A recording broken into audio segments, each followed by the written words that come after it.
Okay, now the last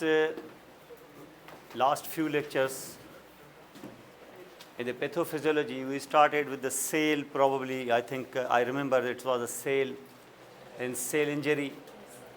I told you the reversible and irreversible cell injuries, causes of the cell injury, cell divisions, and then we went on to doing the necrosis also. I told you what changes are taking place in the necrosis.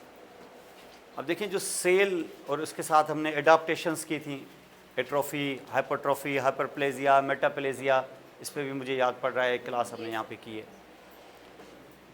आपको बताया था हमने कि कोई भी tissue if it's undergoes any stress, कोई extra उस पर लोड पड़ जाए, तो वो सेल अपने आप को सर्वाइव करने के लिए वो अपने आप को एडॉप्ट कर लेता है, रीएडजस्ट कर लेता है ताकि वो उस इंजरी को सर्वाइव कर सके।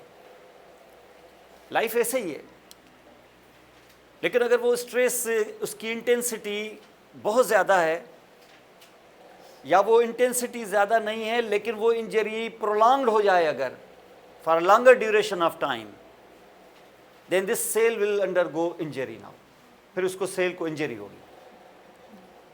यानी अगर बहुत तेज़ हवा लग जाए, कोई शाख जो है वो टहनी जो है वो फ्लेक्सिबल है, झुक गई तो बच जाएगी, लेकिन अगर अकड़ के खड़ी हो गई और हवा बहुत तेज़ है तो वो टूट जाएगी। लाइफ ऐसे ही है, और टिश्यू भी सेल्यूलर लेवल तक भी बॉडी इसी तरीके से। सेल में if there is a stress, cell will adopt. आप बहुत ज़्यादा वज़न उठा रहे हैं, एक हद तक, एक फिजियोलॉजिक लिमिट तक आप वज़न उठाएंगे, आप देखेंगे 2-2.5 महीने 3 महीने तक जो मसल्स उस वज़न को बर्दाश्त कर रही हैं उनकी साइज़ इंक्रीज़ हो जाएगी ताकि उस वज़न को बर्दाश्त कर सके। इसी तरीके से इसको हम एडाप्टेशंस कहते हैं। तो पहला स्टेप वो था एडाप्टेशन, लेकिन अगर बात एडाप्टेशन से आगे निकल गई, आप वज़न हद से ज़्यादा उठा रहे हैं, ये भी लिमिट है ना, एक ऐसे तो नहीं है कि आप जितना वज़न उठाएंगे उठाते ही चले जाएंगे। आप एक लिमिट आएगी जिससे ज़्यादा नहीं उठा पाएंगे। अगर उससे ज़्यादा उठाएंगे तो this now cell will sustain injury, ये सेल इंजर हो जाएगा। उसको अगर अंडर माइक्रोस्कोप देखेंगे तो सेल इंजरी के वो आपको साइंस नज़र आएंगे यहाँ पर, जिसको हमने डिस्कस किया। लेकिन cell injury will be 2 types again. One will be early, that is called reversible, अभी भी टाइम है, इस एक्स्ट्रा फिजियोलॉजिकल लिमिट से ज़्यादा का जो लोड उठा रहे हैं, जान छुड़ाएं, इससे ना उठाएं आप। तो वो जो सेल इंजरी जो साइंस दिखा रही थी वो वापस रिवर्स हो जाएगा, वो सेल फिर हेल्दी हो जाएगा। लेकिन अगर आप अभी भी बाज नहीं आए या आपका वो जो स्टिमुलस अंदर जो स्ट्रेस है वो जारी रही अगर, तो फिर सेल जो है वो फिर अब इरिवर्सिबल इंजरी की तरफ अब निकल जाएगा। जैसे ब्लड सप्लाई कट ऑफ हो जाए, अगर suddenly blood supply cut off हो जाए, एकदम से आपको पेन होगा, ताकि आपका ध्यान जाए और आप एकदम से उसकी रेमेडी के लिए, उसके इलाज के लिए फ़ौरन पहुँचें आप डॉक्टर के पास। जैसे कोरोनरी आर्टरी ब्लॉक हो जाती है और blood supply suddenly cut off हो जाती है, चेस्ट में पेन शुरू हो जाता है और हम एकदम से कार्डियक यूनिट पहुँच जाते हैं वहाँ पर, ताकि उन ब्लड वेसल्स को खोल के ब्लड सप्लाई प्रोवाइड की जा सके, रीपरफ्यूजन की जा सके। और अगर आप टाइम से पहुँच गए तो वो जो आपको पेन हो रहा है, ये इंजरी हो रही है, इंजरी जारी है, लेकिन ये रिवर्सिबल इंजरी है। अभी भी टाइम है कि सेल्स को दोबारा ब्लड सप्लाई बहाल की जाए, अगर उसको रिस्टोर किया जाए, रीपरफ्यूजन की जाए, तो ये सेल्स दोबारा मायोकार्डियम जो है वो रिवाइटलाइज हो जाएगा। सेल की इंजरी जो है वो इरिवर्सिबिलिटी तक नहीं पहुंची थी अभी, तो 3-4 घंटे होते हैं हमारे पास, और इन 3-4 घंटों के बाद अगर आप पहुंचे तो सेल जो होगा वो इरिवर्सिबल इंजरी की तरफ निकल जाएगा, फिर जिसका नाम होगा नेक्रोसिस। क्या नाम होगा? ये नेक्रोसिस जो है ये इस वक्त किस वजह से हुई है, जिसकी मैं मिसाल ले रहा हूं, इसकी वजह क्या थी? यहाँ ब्लड सप्लाई का कट ऑफ होना, तो इसको हम कहते हैं इस्कीमिया। तो ऐसी इंजरी कहलाएगी, ऐसी इंजरी जो इरिवर्सिबल हो गई थी, नेक्रोसिस थी, तो ऐसी नेक्रोसिस कहलाएगी इस्कीमिक नेक्रोसिस। और इस्कीमिक नेक्रोसिस का दूसरा नाम है इन्फाक्शन। इसका दूसरा नाम है infarction. Infarction is other name of ischaemic necrosis. तो नेक्रोसिस सिर्फ इस्कीमिया की वजह से नहीं होती है, इंजरी क्या सिर्फ इस्कीमिया की वजह से होती है क्या? और बहुत सारी वजह से होती है। अगर आपको अल्ट्रावायलेट रेज या रेडिएशन लग जाए तो भी इंजरी होती है, लेकिन उसको इन्फॉक्शन नहीं कहेंगे। अगर बैक्टीरियल इंजरी हो जाए, जैसे बैक्टीरिया अगर अटैक कर दे और आपके सेल को डैमेज कर दे, नेक्रोसिस हो जाए उसकी, तो हम उसका नाम भी डाल देते हैं बैक्टीरियल नेक्रोसिस। माइक्रोबायल एजेंट्स ने नेक्रोसिस कर दी।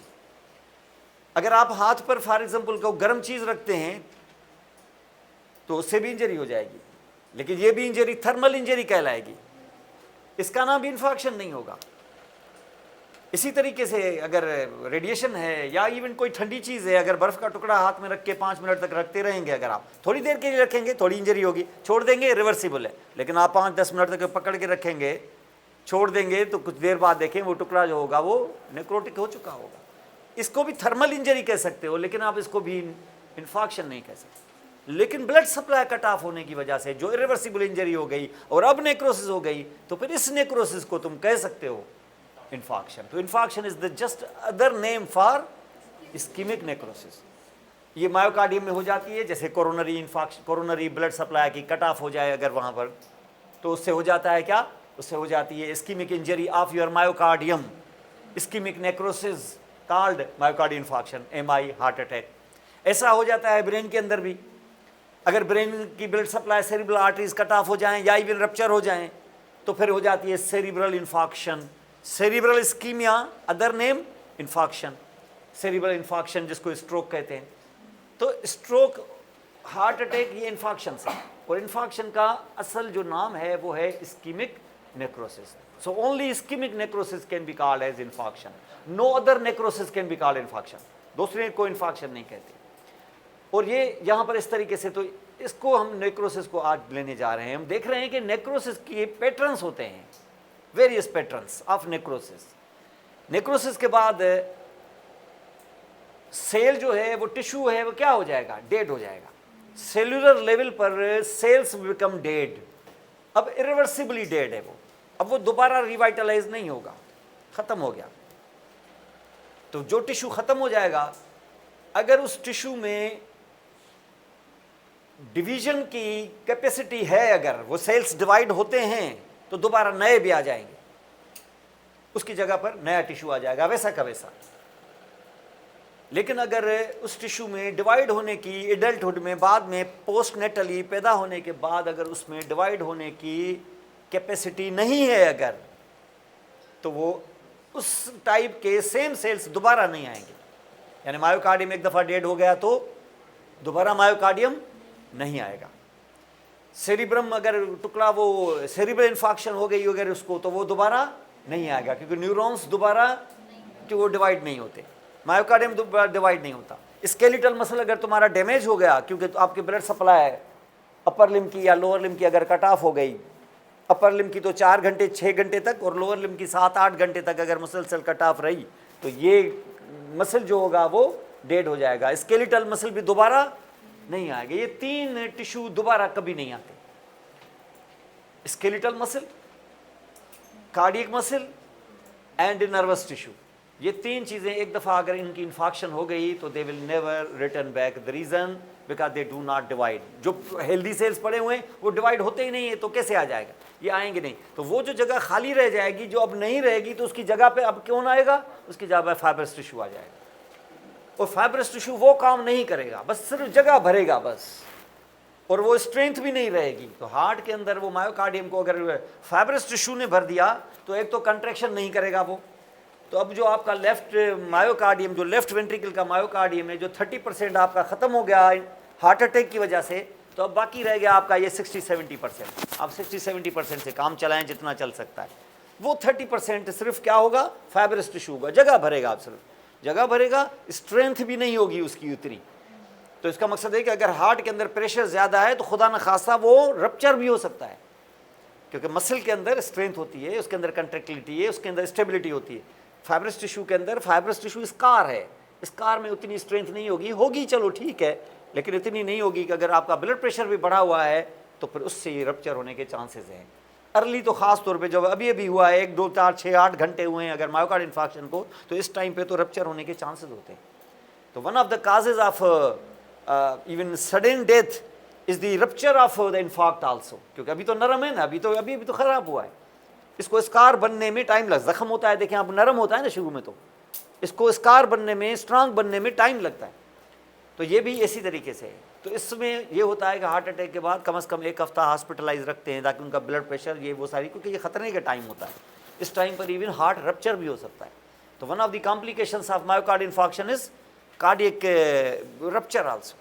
तो कार्डियक इवन हार्ट बस्ट हो सकता है अगर ब्लड प्रेशर, खास तौर पे वो पेशेंट अगर हाइपरटेंशन का पेशेंट है तो ब्लड प्रेशर उसका बढ़ा हुआ होगा और इससे रप्चर भी हो जाएगा।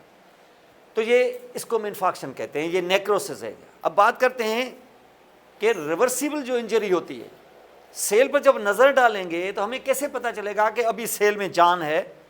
अगर स्ट्रेस है, ब्लड सप्लाई कट ऑफ जो हो गई है, उसको अगर खोल दें तो ब्लड सप्लाई कट ऑफ होने के बाद जब वो ब्लड सप्लाई बहाल होगी तो सेल वापस हेल्दी हो जाएगा।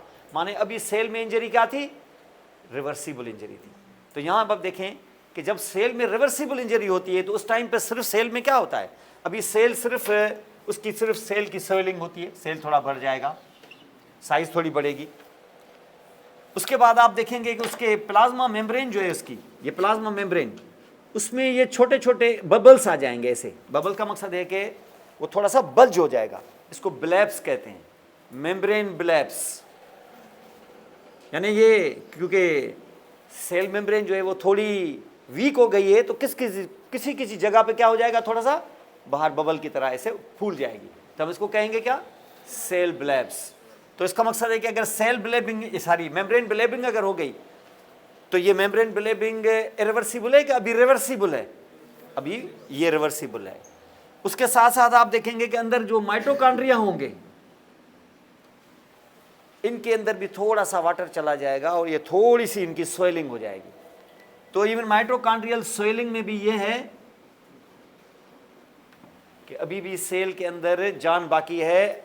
अगर इंजरी के काज को रिमूव कर दिया जाए तो ये दोबारा वापस अपनी जगह पे आ जाएगा। तो इसका मकसद है कि mitochondrial swelling is also sign of reversible cell. ये रिवर्सिबल सेल इंजरी पे क्वेश्चन आ सकता है कि जब आप सेल को अंडर माइक्रोस्कोप देखेंगे, ये चीज़ें नज़र आई तो आपका क्या ख्याल है कि ये सेल अभी रिवर्सिबल इंजरी में जा रहा है कि इरिवर्सिबल है? अभी ये रिवर्सिबल है, अभी टाइम है, इंजरी के काज को रिमूव करो तो ये दोबारा सेल वापस अपनी पोजीशन में आ जाएगा यहाँ। और उसके साथ साथ ये जो अंदर आपका एंडोप्लाज्म रेटिकुलम होता है, तो जो एंडोप्लाज्म रेटिकुलम है इसकी भी डायलेशन हो जाएगी, इसके अंदर भी थोड़ा सा वाटर आ जाएगा, हाइड्रोपिक चेंज आ जाएगी इसके अंदर भी, अभी भी सेल रिवर्सिबल है। और इसके साथ साथ आप यहाँ पे देखेंगे कि ये, तो इसका मकसद है कि ब्लेबिंग और इनकी जो स्वेलिंग है इनकी, ये अभी रिवर्सिबल सेल इंजरी को ज़ाहिर करती है। लेकिन अगर ये इंजरी का काज जारी रहा, ब्लड सप्लाई आपने खोली नहीं, अभी पेन जारी है, अभी आपका पेशेंट घर पे बैठा हुआ है, आप दबादब एक टेबलेट उसके टंग के नीचे रखते जा रहे हो कि अभी शायद इसका पेन ठीक हो जाएगा, अब ठीक हो जाएगा, ये अब ठीक नहीं होगा, क्योंकि टेबलेट ज़्यादा से ज़्यादा आप 2 रख सकते हैं, 2 में अगर ठीक नहीं हुआ तो फिर तीसरे में ठीक नहीं होगा। तो कभी कभी ऐसे होता है ना, कुछ लोगों को जैसे वो वॉक करते हैं तो उनको चेस्ट में पेन होता है, तो उनको पता होता है कि यहाँ मैं बैठ जाऊँगा या टंग के नीचे एक टेबलेट रखूँगा एंजीसिड की, तो मेरे ब्लड वेसल्स थोड़ी डायलेट हो जाएंगे, तो मेरा पेन थोड़ा कम हो जाएगा। ये लोगों को पता होता है। इस किस्म की चीज़ को हम एंजाइना कहते हैं, एंजाइना। और ऐसे एंजाइना को जिसमें हमें पता होता है कि इतना जाएंगे तो हमें पेन होगा, इसलिए वो इतना जाते ही नहीं है। उससे पहले क्या करते हैं, उससे पहले ही बैठ जाते हैं, थोड़ा आराम करते हैं, फिर चलते हैं। तो इसको कहते हैं स्टेबल एंजाइना, यानी pain at exertion and that will actually subside at rest, or putting tablet under the tongue, nitroglycerin जिसको हम एंजीसिड कहते हैं, वो अगर रख देंगे तो वेजोडाइलेटेशन हो जाएगी और इससे जो है ब्लड सप्लाई रिस्टोर हो जाएगी और फिर पेन खत्म हो जाएगा, फिर चलेंगे ये सिलसिला। लेकिन इससे जाहिर ये है कि ब्लड सप्लाई क्या है, आपकी आर्टरियाँ ब्लॉक हैं, आप थोड़ा काम करते हैं, हार्ट को ज़्यादा ऑक्सीजन की ज़रूरत होती है, ब्लड वहाँ उसको मिलता नहीं है, तो चेस्ट का पेन होता है। इससे ये जाहिर हुआ है।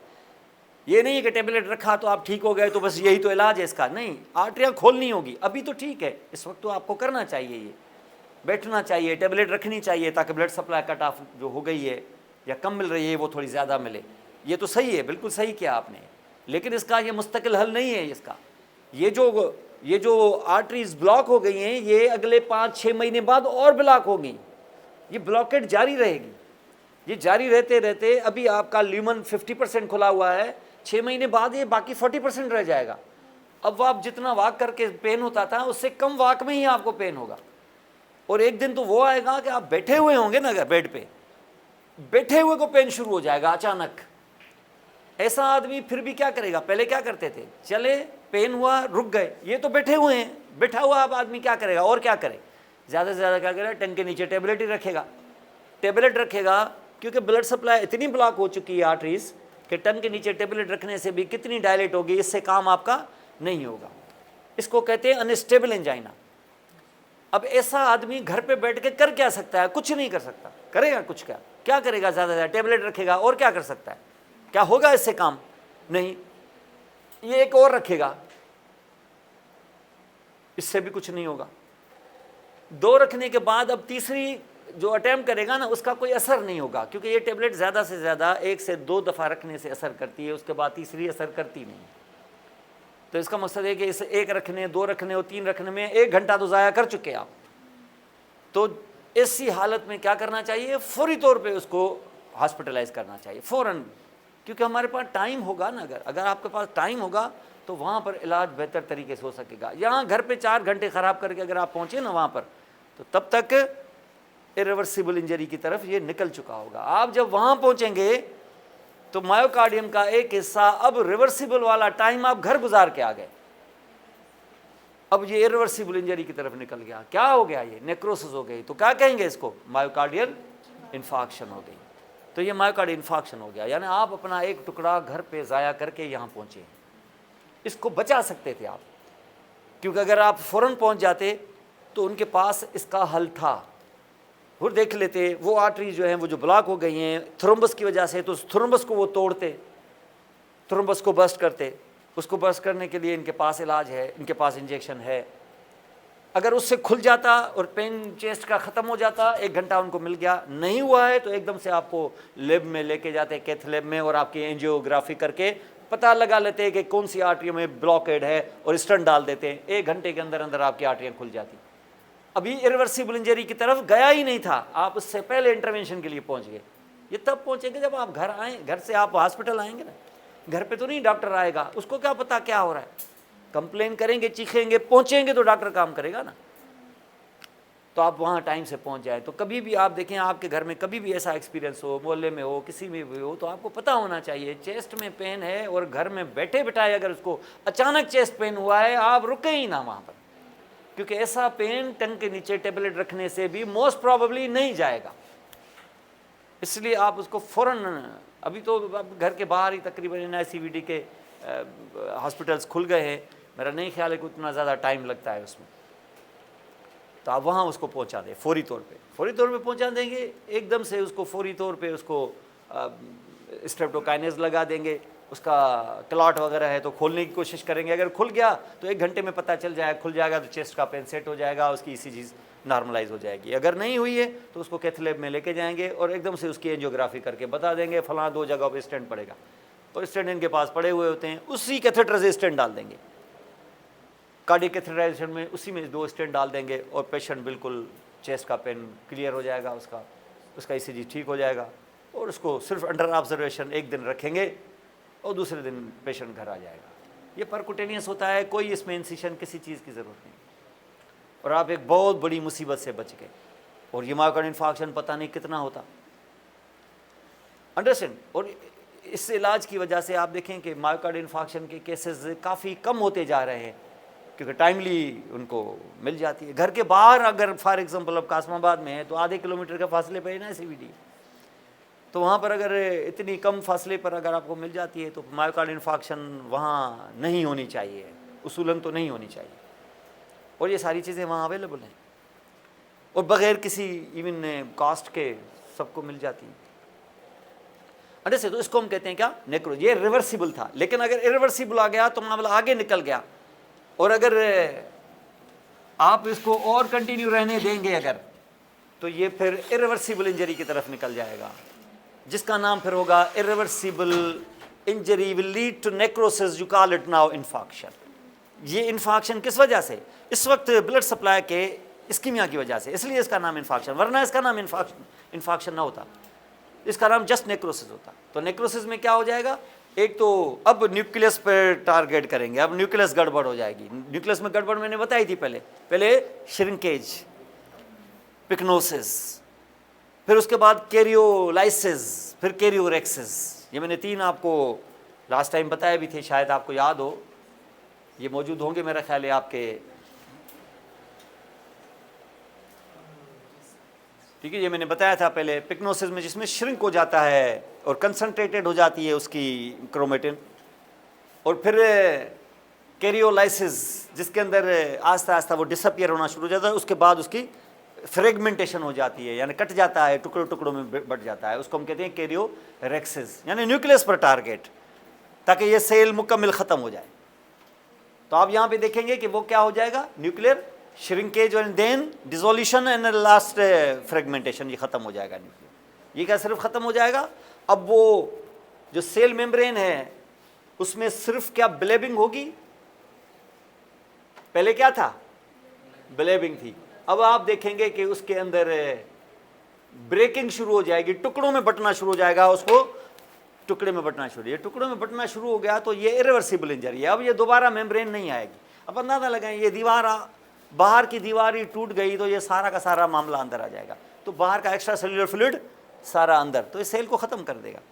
मेम्ब्रेन बहुत इंपॉर्टेंट चीज़ होती है, मेम्ब्रेन में अगर चेंजेस आ गई ना, अगर ब्लेबिंग तक भी है अगर, तो भी रिवर्सिबल है, लेकिन अगर उसमें टुकड़े टूटना शुरू हो गए तो दिस विल बी इरिवर्सिबल, तो ये इरिवर्सिबल हो जाएगा, ब्रेक डाउन। और उसके साथ साथ अंदर आपको दिखाया था मैंने कि अभी इसके जो माइटोकॉन्ड्रिया हैं, अभी थोड़ी सी स्वेलिंग हो गई थी, लेकिन इसके अंदर डायलिटेशन हो जाएगी और डेंस किस्म के अंदर ओपेसिटी ज़ाहिर होना शुरू हो गई, तो ये समझ लो ख़त्म हो गया। और उसके साथ साथ आप अंदर जाके देखेंगे कि अंदर जो लाइजोजाइम्स, ये जो लाइजोजोम्स होते हैं, ये रप्चर होना शुरू हो जाएंगे, तो इनसे एंजाइम्स बाहर आ जाएंगे। कौन से एंजाइम्स, लाइजोजोमल एंजाइम्स। और लाइजोजोमल एंजाइम्स अगर बाहर आ गए तो ये क्या करेंगे, सेल्स के अपने ऑर्गेनेल्स को डैमेज कर देंगे, और इस प्रोसेस को क्या कहते हैं, ऑटोलाइसिस। ऑटोलाइसिस का मकसद है कि मेरे अपने एंजाइम्स मेरे ही सेलों को, यानी मेरे चूल्हे में लगी हुई आग मेरे घर को जला रही है, ये क्या चीज़ है, ये ऑटोलाइसिस है। अगर किसी बाहर की आग ने मुझे जलाया तो ये हेटेरोलाइसिस है, ये ऑटोलाइसिस है। और ऑटोलाइसिस में ये घर खुद जलेगा वाले, अब जो ये लाइजोसोमल एंजाइम्स बाहर निकल के आ गए तो अब आपकी कोई चीज़ सलामत नहीं है, तो ये पूरा सेल जो है वो मुकम्मल तौर पे ख़त्म हो जाएगा। तो नेक्रोसिस के अंदर इस किस्म की सारी चेंजेस अगर आपको अंडर माइक्रोस्कोप नज़र आ जाएं तो ये नेक्रोसिस है। ये सेल अब डेड हो चुका है, इत्तेफाक से इस्कीमिया की वजह से, कभी बैक्टीरिया अटैक करते हैं तो उस वजह से, कभी सनलाइट की वजह से, सनबर्न जैसे होता है, कभी किसी वजह से, कभी एसिड लग गया उसकी वजह से, तो मुख्तलिफ वजह से नेक्रोसिस हो सकती है। लेकिन अगर इस्कीमिया की वजह से हो गई तो फिर इसका नाम इन्फाक्शन भी पड़ सकता है, तो उसका नाम आप इन्फाक्शन भी डाल सकते हो। अब यहाँ पर हम देखें कि सेल को अगर आप यहाँ पे देखोगे, जैसे आप यहाँ पे देख सकते हो सेल इंजरी, आप देखें ये नॉर्मल सेल है, अभी ये रिवर्सिबल है, तो ये देखें क्या हो रहा है, ब्लेबिंग हो रही है, लेकिन ये देखें टुकड़े टूट गए। सेल की हालत देखें, ये मेम्ब्रेन देखें कैसे हो गई, तो this will be actually like here. और इवन जो एंडोप्लाज्म रेटिकुलम है, इसके ऊपर क्या लगा हुआ होता है, राइबोसोम्स। ये अभी राइबोसोम्स थोड़े से स्कैटर्ड हो जाएंगे, थोड़ी स्वेलिंग हो जाएगी, लेकिन जैसे डेड हो जाएगा ना सेल, तो राइबोसोम्स छोड़ना शुरू करेंगे, डिसएग्रीगेशन शुरू हो जाएगी, वो फैल जाएंगे राइबोसोम्स। तो आप देखें ये किस तरीके से हो गया, ये देखें अभी भी राइबोसोम्स लगे हुए हैं लेकिन थोड़ा सा छोड़ रहे हैं, यहाँ तकरीबन गायब हो गए। और ये अगर हो गया, सेल की ये हालत मेम्ब्रेन की हो गई और आपके न्यूक्लियस का ये हशर हो गया, तो समझ लो कि अब ये सेल अपने आखिरी लम्हात में है, ये सेल इरिवर्सिबल इंजरी की तरफ निकल गया है, ये नेक्रोटिक चेंजेस हैं इसके अंदर, तो सेल की ये नेक्रोटिक चेंजेस यहाँ पर आ गए। अब ये जो नेक्रोसिस जिसकी बात कर रहे हैं ना हम लोग, इसको थोड़ा सा देखें, इसके मुख्तलिफ पैटर्न्स होते हैं। मुख्तलिफ पैटर्न्स का मकसद ये है कि कुछ नेक्रोसिस ऐसी होती हैं जिनमें आर्गन्स, जिनमें नेक्रोसिस हो जाती है, जैसे हार्ट है, मायोकार्डियल इंफार्क्शन जिसको कहते हो, अगर उसकी ब्लड सप्लाई कट ऑफ हो जाए तो वो सेल क्या हो जाएगा, टिश्यू क्या हो जाएगा, डेड। मुख्तलिफ अगर वो सडनली कट ऑफ हो जाए तो वो टिश्यू क्या हो जाएगा, डेड हो जाएगा। टिश्यू डेड हो जाएगा लेकिन वो आर्गन जो है खुद हार्ट अपना शेप बरकरार रखेगा या वो लिक्विफाई हो जाएगा और उसका शेप बरकरार नहीं रहेगा? टिश्यू लेवल पे तो वो डेड हो चुका, लेकिन आर्गन लेवल पर उसका आर्किटेक्चर जो है वो बरकरार रहेगा या वो टेबल पे रखा होगा तो समझ में नहीं आएगा कि हार्ट है कि क्या है? हाँ, चेंज हो जाएगा। मतलब इस वक्त हार्ट में अगर किसी में मायोकार्डियल इंफार्क्शन हो गई तो उसका वो जो टिश्यू है वो अपना आर्किटेक्चर बरकरार नहीं रख सकेगा, माने वो लगेगा ही नहीं कि ये हार्ट है।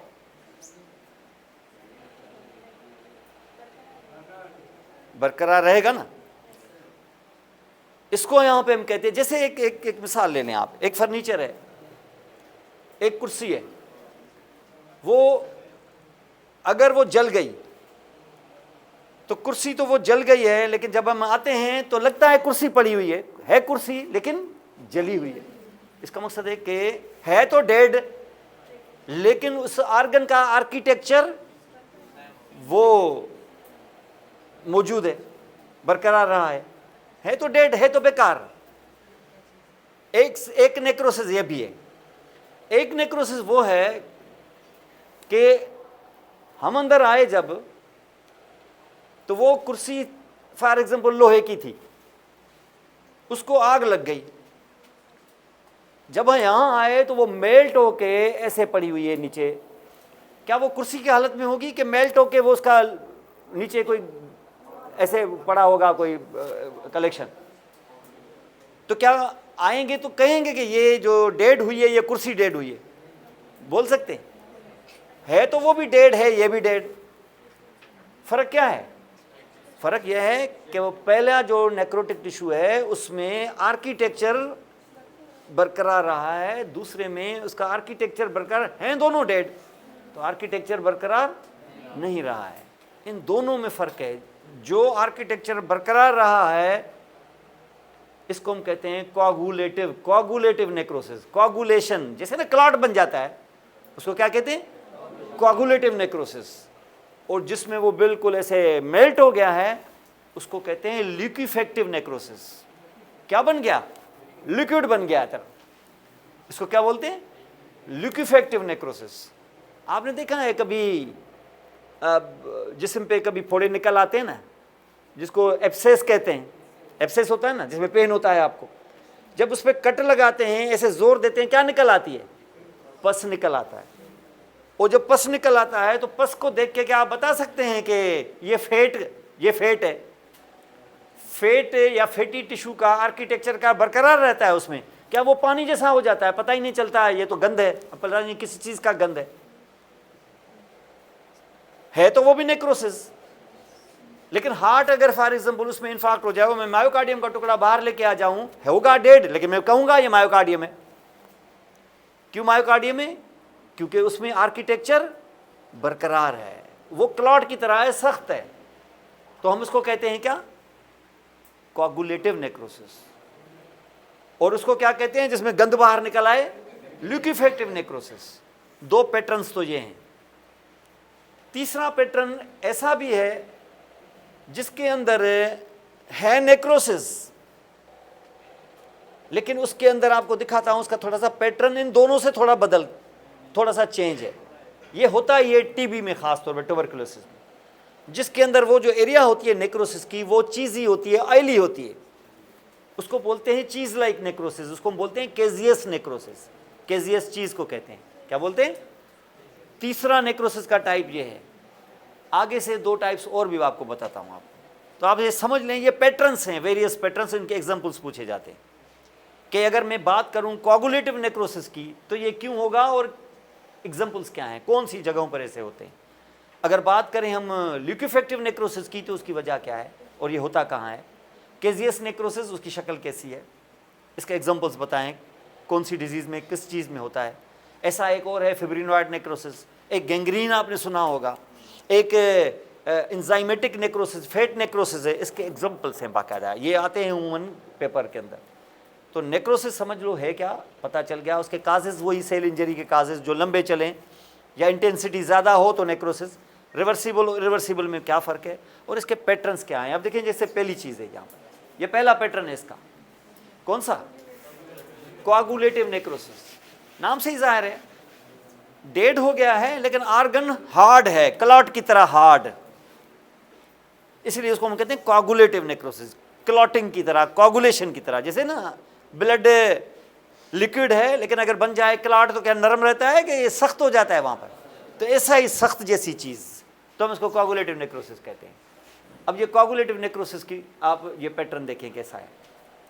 कोआगुलेटिव नेक्रोसिस में क्या होता है, इसमें टिश्यू के अंदर सेल्स आर डेड, वो तो डेड होंगे ही, ज़ाहिर है बात नेक्रोसिस की चल रही तो सेल तो डेड होंगे ना, लेकिन क्या होगा, basic architecture of the organ will remain. Cells का भी इवन आर्किटेक्चर जो है वो टिश्यू का आर्किटेक्चर वो प्रिजर्व रहता है। माने वो आपको लगेगा ये कुर्सी है, बन के तो वो कोयला बन गई है लेकिन फिर भी कुर्सी का स्ट्रक्चर बरकरार है, तो सख्त है। ऐसे नहीं, वो अगर ना वो कुर्सी राख बन जाती तो क्या आपको पता चलता कि ये जो राख है ये दरअसल कुर्सी थी, पता चलता क्या। ये पैटर्न, ये समझ लिक्विफाइंग की तरफ चली गई, वो पानी की तरह हो गया, लेकिन ये खड़ा है अभी भी, भले वो अभी लकड़ी नहीं कोयला बन गई है लेकिन फिर भी खड़ी है। तो इसका मकसद है कि उसका बेसिक स्ट्रक्चर जो है, वो आर्किटेक्चर जो है वो प्रिजर्व रहेगा, कम से कम बहुत सारे दिनों तक तो रहेगा, फॉरएवर भी रह सकता है। इसको हम कोआगुलेटिव नेक्रोसिस कहते हैं। ये कोआगुलेटिव नेक्रोसिस का एक सबसे बड़ा एग्जांपल है मायोकार्डियल इंफार्क्शन। तो myocardial infarction most common type जो है ना यही है, दूसरी भी हैं, दूसरी भी काफ़ी कॉमन है लेकिन ये सबसे ज़्यादा कॉमन है। अब ये कोआगुलेटिव नेक्रोसिस कोआगुलेटिव रहती क्यों है, ये अपना शेप क्यों बरकरार रख पाती है, इसकी वजह क्या है। देखो, नॉर्मली जिस सेल की डेथ हो जाती है उसके लाइसोसोमल एंजाइम्स बाहर आ जाते हैं, जो उसको डाइजेस्ट कर देते हैं, गला देते हैं, तो फिर पानी जैसा हो जाता है। तो वो तो पानी जैसा हो जाना चाहिए ना, लिक्विफाई हो जाना चाहिए ना, कि लिक्विफाई हो जाना चाहिए कि नहीं। ये क्यों नहीं हो पाता लिक्विफाई, इसकी क्या वजह है। इसकी वजह यह है कि ये ख़ास तौर पे, इसका एग्जाम्पल है, ये ख़ास तौर पे उन जगहों पर होता है, उन एग्जाम्पल्स में ये आएगा जहां blood supply suddenly cut off हो जाती है। जैसे कोरोनरी आर्टरियां अचानक ब्लॉक हो गई,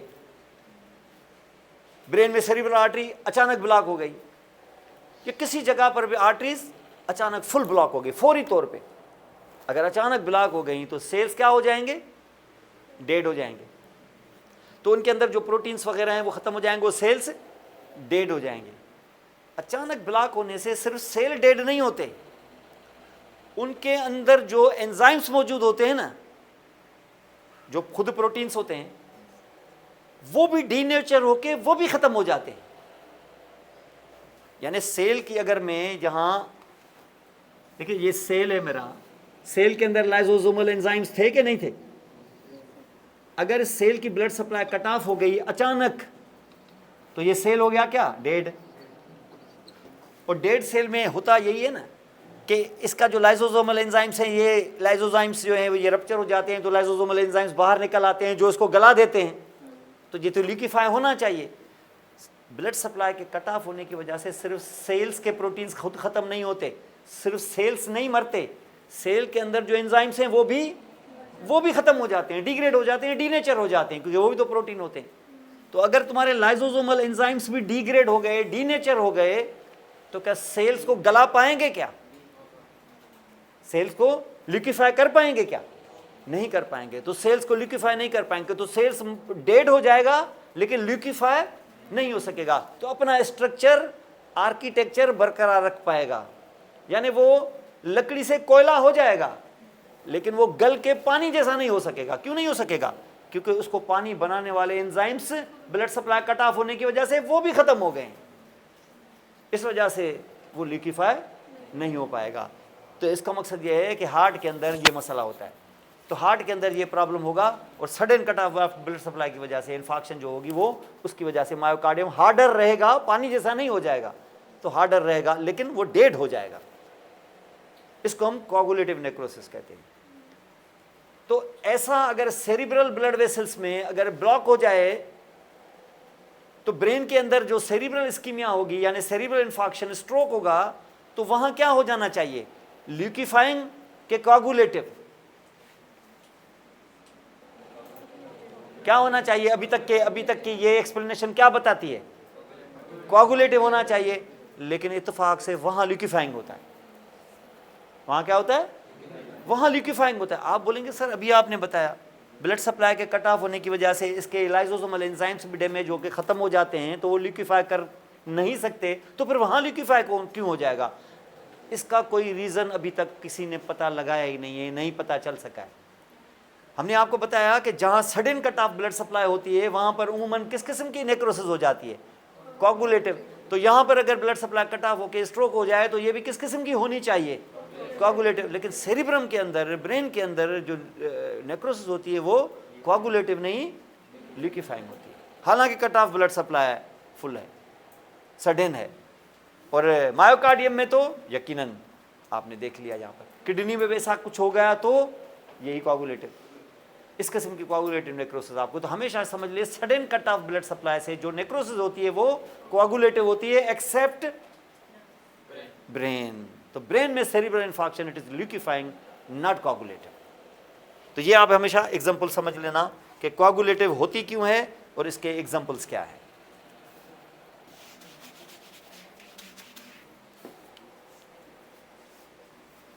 या आप देखें अगर कहीं भी नेक्रोसिस हो रही है, आर्गन वैसा का वैसा खड़ा है, बोल सकते हैं ये लंग है, बोल सकते हैं कि ये हार्ट है, बोल सकते हैं कि ये किडनी है, लेकिन टुकड़ा में ले आऊंगा ना अगर ब्रेन का, बोल नहीं सकेंगे कि ये ब्रेन है, क्योंकि वो पानी जैसा हो चुका होगा।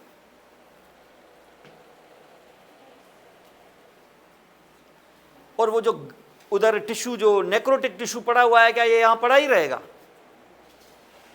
उसकी जगह पर क्या वैसा टिश्यू आएगा या फाइब्रस टिश्यू आएगा? क्या उस गंद के ऊपर ही फाइब्रस टिश्यू आएगा कि वो पहले गंद साफ होगा? जाहिर है गंद साफ होगा। आप जो कोई चीज़ तोड़वाते हैं तो क्या उस टूटी हुई चीज़ के ऊपर ही चीज़ लगाते हैं कि पहले वो साफ करते हैं? तो पहले हम मलबे को साफ करते हैं। तो ये जो मलबा हुआ वो है साफ होगा। वो साफ कौन करेगा? आप ही के सेल्स करेंगे। कौन? मैक्रोफेजिस। मैक्रोफेजिस ये आएंगे और इस गंद को साफ करेंगे, वो एरिया साफ होगी और साफ एरिया के ऊपर नया टिश्यू डेवलप होना शुरू हो जाएगा। कौन सा नया टिश्यू? क्या सेम आएगा? नहीं। अगर स्केलेटल मसल है तो कैसे सेम आएगा? कार्डियक है तो सेम नहीं आएगा। तो कौन आएगा? कोलेजन टिश्यू आएंगे, फाइब्रस टिश्यू आएंगे, उसको भर देंगे, बोलेंगे स्कार हो गया है, इसको हम स्कारिंग कहते हैं, फाइब्रोसिस कहते हैं इसको। तो हम क्या करते हैं, इसका फ़ायदा क्या? फ़ायदा ये है कि अगर यहाँ से उड़ा देते तो सुराख हो जाता, सुराख को ऊपर भर तो दो कम से कम। होता है ना रोड जैसे होता है। अब रोड जो है टुकड़ा टूट गया है, अब हम कहाँ से मशीनें लाएंगे और वहाँ उसको लगाएंगे? इसका हम क्या करते हैं, ऊपर थोड़ा सा सीमेंट ही लगा देते हैं, तक कम से कम लेवल तो हो जाए।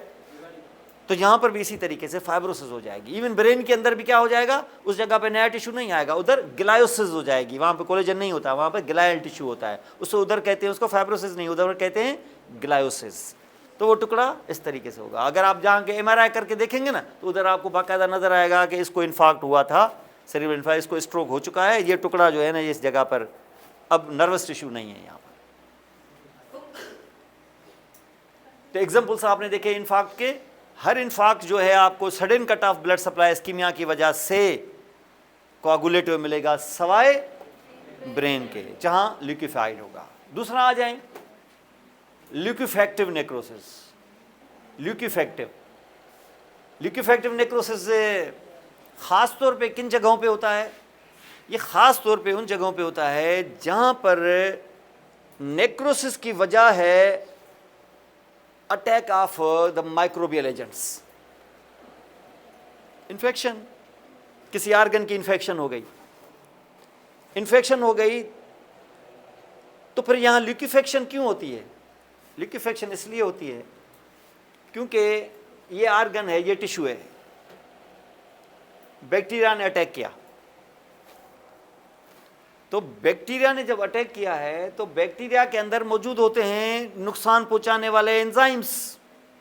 पर बैक्टीरिया नुकसानकार क्यों होता है? क्योंकि उसके हाथ में एक जो डकैत आता है वो खतरनाक क्यों होता है? आप जैसा इंसान है, आप क्यों डर रहे हैं उससे? उसके हाथ में हथियार होता है, खतरा उसमें है, वरना आदमी में क्या खतरा है? वो हम जैसा ही है, हम क्यों डरेंगे उससे? एक तो उसका इरादा खतरनाक है और दूसरा उसके हाथ में हथियार है। लोग डरते उसकी वजह से। हथियार ना हो तो आप 1%, उसको 10% भी उससे नहीं डरेंगे, उसके इरादे से आप इतना नहीं डरेंगे जितना उसके हाथ में। तो असल जो बैक्टीरिया से हम डर रहे हैं, इसके अंदर मौजूद है एंजाइम्स। वो इसके अंदर जो एंजाइम्स मौजूद हैं कि ऐसे को रखने के लिए हैं क्या, जैसे आएगा ये ऊपर डालेगा इसके ऊपर, और ये वही काम करेगा। क्योंकि एंजाइम सिर्फ आपके अंदर थोड़े ही थे, वो जो लाइसोसोमल एंजाइम्स थे इसके पास भी थे। वो लाइसोसोमल जो एंजाइम्स आपके पास हैं, ये आपको जलाने के लिए नहीं है, ये है कि अगर कोई हार्मफुल एजेंट अंदर आएगा तो उसको हम, जो हथियार आपके हाथ में होता है वो आप अपने पेट में थोड़ी गोली मारते हैं, वो क्या है, दूसरे के लिए होता है। तो इसके अंदर जो लाइसोसोम्स हैं ये दूसरों के लिए हैं, दूसरे बैक्टीरिया के लिए। और कभी कभी ऐसा हो जाता है, खुदा न खास्ता के अंदर ही से फट जाते हैं तो वो खुद के लिए नुकसानकार हो जाता है। फिर उसको कहते हैं ऑटोलाइसिस। अब की बार ऑटोलाइसिस है कि बाहर से अटैक है इसका, ये हेटेरोलाइसिस है। अगर ये बाहर से अटैक है तो ये सेल को क्या करेगा?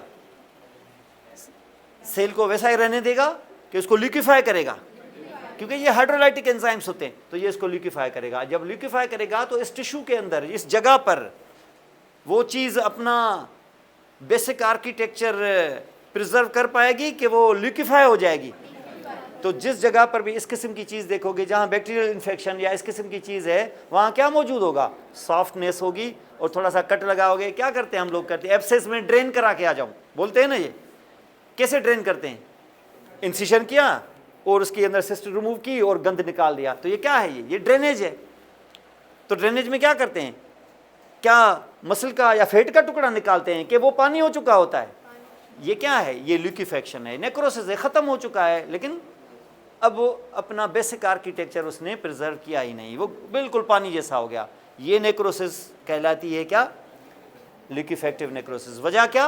Bacterial infection, fungal infection, viral वगैरह में खैर इतना कुछ नहीं है, लेकिन इन दोनों इन्फेक्शंस में खास तौर पे ये भी चीज़ें हो जाएगी, लिक्विफाई हो जाएगी टिश्यू बिकॉज ऑफ हेटेरोलाइसिस, जो बाहर से अटैक आया है और इसमें लाइसोसोमल एंजाइम्स इसने डाले हैं इस तरीके से। सिर्फ इस वजह से ही नहीं, एक और भी वजह है। ये इन्फेक्शन जब यहाँ हो जाएगी तो आपकी बॉडी क्या इस इन्फेक्शन को देखती रहेगी या इस इन्फेक्शन का मुकाबला करेगी? ठीक है। और जब मुकाबला करेगी तो वो जगह जहाँ ये मुकाबला चल रहा है, जहाँ बैक्टीरिया ने अटैक किया है, क्या सिर्फ अटैक किया है कि आपकी बॉडी मुकाबला कर रही है उससे, तो वो जो जगह है वहाँ पर जो ब्लड वेसल्स आ रही हैं वो डायलेट हो जाएंगी। तो जो डायलेट हो जाएंगी वहाँ पर, तो उधर ब्लड कम होगा ज़्यादा होगा? तो वो चीज़ रेड नज़र आएगी। सिर्फ रेड के हाथ लगाओगे तो थोड़ी सी गर्म भी, तो वार्मथ भी होगी, रेड भी होगी। सिर्फ ये होगा कि थोड़ी सी स्वेलिंग भी होगी, तो स्वेलिंग भी होगी। और हाथ लगाओगे तो क्या पेन नहीं होगा? तो सीधा बोलो कि क्या हो रहा है? इन्फ्लेमेशन हो रही है। तो इसका मकसद यह है कि बैक्टीरिया आएगा तो उसको मुकाबला करने के लिए एक रिस्पांस तुम भी दिखाओगे, जिसका नाम होगा इन्फ्लेमेशन। क्या नाम होगा? और इस इन्फ्लेमेशन में जो ब्लड ज़्यादा आया है तो पर सिर्फ क्या उसको लाल करने के लिए आया है या ब्लड का फ्लो बढ़ा है? वो जो फ्लो बढ़ा है तो सिर्फ प्लाज्मा आया होगा कि सेल्स भी आए होंगे? और इन सेलों में वो पुलिसमैन सेल्स भी तो हुए होंगे ना? क्या सिर्फ लोग जमा हुए होंगे कि पुलिस भी आई होगी और उनका नाम होगा WBC? और ये जो WBC बाहर आए होंगे तो क्या WBC क्या ऐसे हाथ में डंडे होंगे कि उनके हाथ में भी रिवॉल्वर होंगे? तो जब रिवॉल्वर होंगे तो वो बैक्टीरिया को मारने की कोशिश करेंगे, लेकिन एक आध गोली आपको भी तो लग सकती है ना। तो वो जो फील्ड है, क्या सिर्फ इनको लगेगी कि फील्ड पर भी चीज़ें टूटेंगी? समझ रहे? तो इसका मकसद ये है कि इनके भी लाइसोसोमल एंजाइम्स, WBC के, बैक्टीरिया के भी, उस फील्ड को गला के पानी कर देंगे। ये क्यों कर रहे हैं हम लोग? इसलिए कर रहे हैं कि इस पानी होने की वजह से वो बैक्टीरिया वहीं मर जाएंगे। हमारी फील्ड भी ज़ाया होगी, लेकिन यह है कि बैक्टीरिया भी जाएंगे। आपको पता है मुल्कों में जब जंगें लगती हैं तो सिर्फ दुश्मन नहीं मरता, जिस जगह पे जंग हो रही होती है वो इलाके भी ख़त्म हो जाते हैं। लेकिन हम कहते हैं कि ठीक है, हम इलाकों को दोबारा आबाद कर लेंगे, दुश्मन को मरना चाहिए।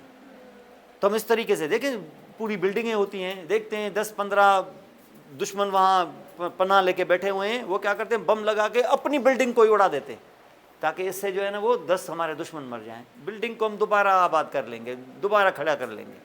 तो ये जो है, ये इन्फ्लेमेशन से हमें भी नुकसान है, लेकिन ये है कि बैक्टीरिया से जान छूट जाती है, दोबारा रिपेयर हो जाएगा जैसे भी हुआ। समझ गए? तो हम इसकी वजह से ये क्या हो जाएगा, ये पूरा लिक्विफाई हो जाएगा। तो लिक्विफेक्शन की क्या वजह है? बैक्टीरियल अटैक, हेटेरोलाइसिस एंड इन्फ्लेमेशन की वजह से लाइसोसोमल आपके WBC की माइग्रेशन और उसके लाइसोसोमल एंजाइम्स भी आपके ऊपर। तो ये टोटल जो इसका इफेक्ट होगा वो पूरे इस इलाके को लिक्विफाई कर देगा। तो जहाँ इन्फेक्शन होती है वहाँ पर लिक्विफेक्टिव नेक्रोसिस हो जाती है। ये समझ गए? तो बैक्टीरियल इन्फेक्शन में, और इसकी वजह क्या है? Lysosomal hydrolytic enzymes coming from bacteria number 1 and the cells, जो आप अपने सेल्स हैं। और जिस जगह पर ये, अब इस जगह पे हालात क्या होंगे जब जाएंगे? मलबा पड़ा होगा, मलबे में क्या होगा? Dead WBC, dead bacteria, dead cells, ये सब जब मिला के बाहर निकालोगे तो ये जो गंद बाहर पड़ा होगा इसका नाम है पस। क्या नाम है इसका? पस। तो ये पस बाहर निकालते हैं ना हम लोग, ये पस में दरअसल डेड बैक्टीरिया होते हैं, डेड सेल्स होते हैं, और कुछ लिविंग भी, अभी जो मरे नहीं हैं, कुछ लिविंग सेल्स भी निकल आएंगे। कुछ डेड बैक्टीरिया, कुछ डेड एंड डाइंग बैक्टीरिया, कुछ अभी मर रहे होंगे बैक्टीरिया, कुछ, यानी जब आप मलबा उठाओगे तो उसमें कुछ मुर्दा और कुछ जख्मी मिलेंगे, कुछ पुलिस वाले तो कुछ बैक्टीरिया, कुछ मलबा मिलेगा। ये सब मिला के इसका नाम होगा पस, जो हम रिमूव कर देते हैं। रिमूव करने के बाद फिर हम एंटीबायोटिक दे देते हैं, वो उधर हील हो जाता है। Understand? So this is what we call here liquefactive necrosis. इसको हम लिक्विफेक्टिव नेक्रोसिस कहते हैं। देखो, लिक्विफेक्टिव नेक्रोसिस में दो चीजें देखो। अब कोआगुलेटिव में और लिक्विफेक्टिव में क्या फर्क है?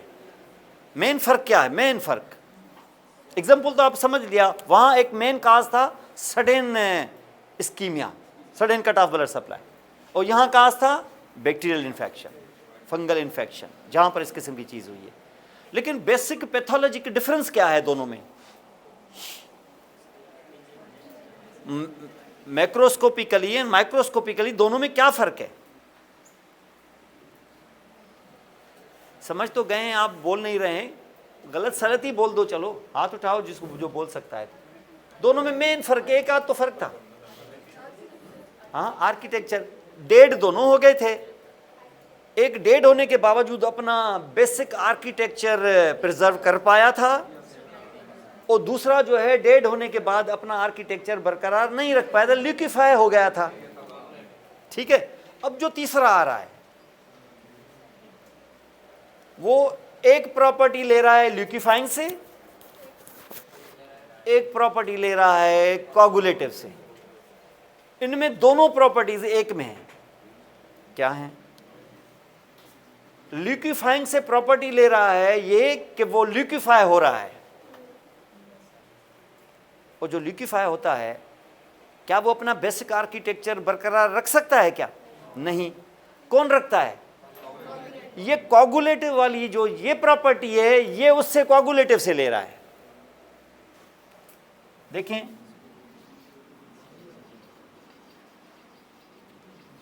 कोआगुलेटिव में क्या था? सेल हो गए थे डेड, लेकिन आर्किटेक्चर प्रिजर्व्ड। दूसरा था लिक्विफाइंग, इसमें सेल हो गए थे डेड और आर्किटेक्चर प्रिजर्व नहीं रहा था।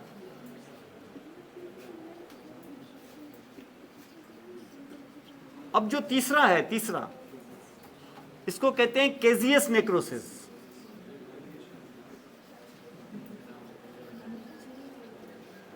केजियस, केजियस चीज को कहते हैं। ये बताता हूं ये चीजी क्यों होता है। इसके नेक्रोटिक टिश्यू पे हाथ लगाओगे तो आयली क्यों होता है, इसकी वजह बताता हूं। इसको कहते हैं केजियस चीज लाइक नेक्रोसिस। बहुत इंपॉर्टेंट एग्जांपल है ट्यूबरकुलोसिस का। ट्यूबरकुलोसिस में अगर अंडर माइक्रोस्कोप तुम्हें केजियस नेक्रोसिस नज़र आ जाए तो डायग्नोस कर दो कि ये इसको टीबी है, ये जो टिश्यू भेजा गया है ये टीबी का इन्फेक्टेड है, ये केजियस नेक्रोसिस है। एक प्रॉपर्टी यहां से लेगा, एक यहां से लेगा। ये प्रॉपर्टी यहां से जो लेगा इसके अंदर है कैसा, ल्यूकिफाइड है। अगर ल्यूकिफाइड है तो आर्किटेक्चर प्रिजर्व होना चाहिए कि नहीं होना चाहिए, नहीं होना चाहिए, लेकिन इसमें आर्किटेक्चर प्रिजर्व्ड है। माने एक प्रॉपर्टी यहां से ली, एक यहां से ली, ये दोनों से मुख्तलिफ हुआ, ये समझ रहे, ये दोनों से मुख्तलिफ है। और इसका एग्जाम्पल कौन, टीबी, ट्यूबरकुलोसिस, इसको कहते हैं केजियस नेक्रोसिस। तो हमेशा याद रखना caseous necrosis is an example of tuberculosis.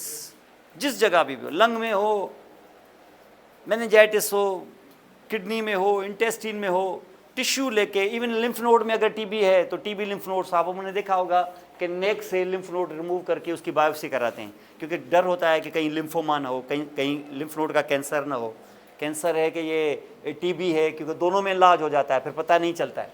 फिर हम क्या करते हैं, लिम्फ नोड जो है यहाँ से कट करके लिम्फ नोड निकाल लेते हैं। आपने देखा होगा लोगों के यहाँ थोड़े से डिप्रेशन से डिम्पल होते हैं यहाँ पे, क्योंकि यहाँ से इनका लिम्फ नोड निकला हुआ होता है। तो ये लिम्फ नोड निकाल के फिर हम लेबॉर्ट्री में भेजते हैं, फिर वहाँ हिस्टोपैथोलॉजी करते हैं, इसकी बायोप्सी जिसको बोलते हैं, तो बायोप्सी करते हैं इसकी, तो बायोप्सी करते हैं, फिर आपको बताते हैं कि नहीं इसको लिम्फोमा नहीं है, इसको ट्यूबरकुलोसिस है। जब ये लिम्फोमा के लिए, ट्यूबरकुलोसिस के लिए, दोनों के लिए जब बायोप्सी के लिए जाता है ना, हम पूछना चाहते हैं कि भाई हमने सर्वाइकल लिम्फ नोड आपको भेजा है, इसकी डायग्नोसिस बताएं क्या है, ये सेक्शन करके भेजा है, हिस्ट्री भेजते हैं कि पेशेंट की ये एज है, ये जेंडर है, ये कंप्लेंट्स हैं पेशेंट की, ये लिम्फ नोड आपको भेज रहे हैं, आप इसको इसकी हिस्टोपैथोलॉजी करके हमें इसकी एग्जामिनेशन करके बताएं। जब जैसे खोलेंगे वो करके, जैसे ही उसकी सेक्शंस काट के देखेंगे, वो पूरी रिपोर्ट आपको हिस्टोपैथोलॉजिस्ट देगा और उसको देख के आपको नीचे कंक्लूजन लिखेगा कि इसको केजियस नेक्रोसिस है, ये है, सारा एविडेंस बताएगा आपको। अगर खुदा न खास्ता लिम्फोमा होगा तो भी बता देगा, क्योंकि उसमें केजियस नेक्रोसिस नहीं होगी, उसमें वो चेंजेस होंगी जो लिम्फोमा में होती है। तो जब लिम्फ नोड जाता है ना बायोप्सी के लिए, तो डॉक्टर दुआ करता है अल्लाह करे इसको टीबी हो। ये दुआ है, बद्दुआ है? बद्दुआ नहीं है, ये दुआ है, क्योंकि ये दो चीज़ें हो सकती थी, या लिम्फोमा या टीबी। अगर लिम्फोमा हुआ तो फिर इलाज जो है पर आपको पता है बहुत लंबा भी है और उसका इतना कोई ख़ास फ़र्क भी नहीं है, मतलब उसमें उमूमन पेशेंट डेथ हो जाती है। टीबी का इलाज है, ज़्यादा से ज़्यादा क्या होगा, 9 मंथ्स इलाज करेंगे। ट्यूबरकुलोसिस का इलाज है, एंटी ट्यूबरकुलोसिस थेरापी 9 मंथ्स के लिए ले लें, मुकम्मल तौर पे हेल्दी हो जाता है बंदा। तो अगर लिम्फ नोड भेजें तो किस चीज़ की दुआ करें, कि टीबी की, या बोलें कि नहीं नहीं यार टीबी इतनी ख़राब डिजीज़ है, ये ऐसे कि नहीं हो, बस लिम्फोमा हो तो अच्छा है। तो आप देखिए कर रहे हैं ना, अब थोड़ी देर पहले आप मेरे ऊपर गुस्सा हो गए कि ये क्या दुआ है ये, कि टीबी हो जाए, ये तो बद्दुआ दे रहे हैं सर। ये बद्दुआ नहीं थी, ये दुआ थी एक्चुअली। पैसे गिरे आपके, तो ये दुआ है। तो ये क्या है, ये एक तरह से क्यों है दुआ, क्योंकि ट्यूबरकुलोसिस का मुकम्मल इलाज मौजूद है, समझ गए, इसका मुकम्मल इसकी ट्रीटमेंट मौजूद है। ये वो ज़माना नहीं है 1946-47 का ज़माना कि ट्यूबरकुलोसिस का कोई इलाज ही नहीं था।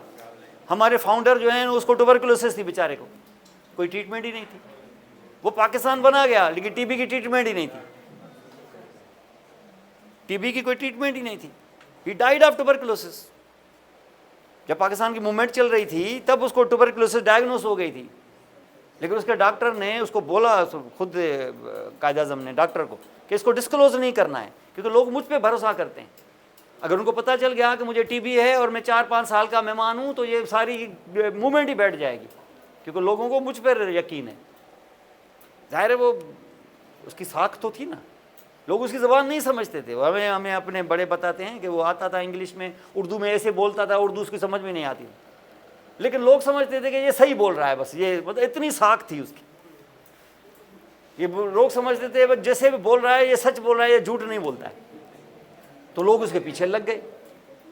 तो कहने का मकसद ये कि ही डाइड ऑफ ट्यूबरकुलोसिस। आप पता है कि पाकिस्तान बनने के बाद 11 महीने के अंदर 13 महीने के अंदर, अगस्त में बनाया, सितंबर में उसकी जन्म की डेथ हुई।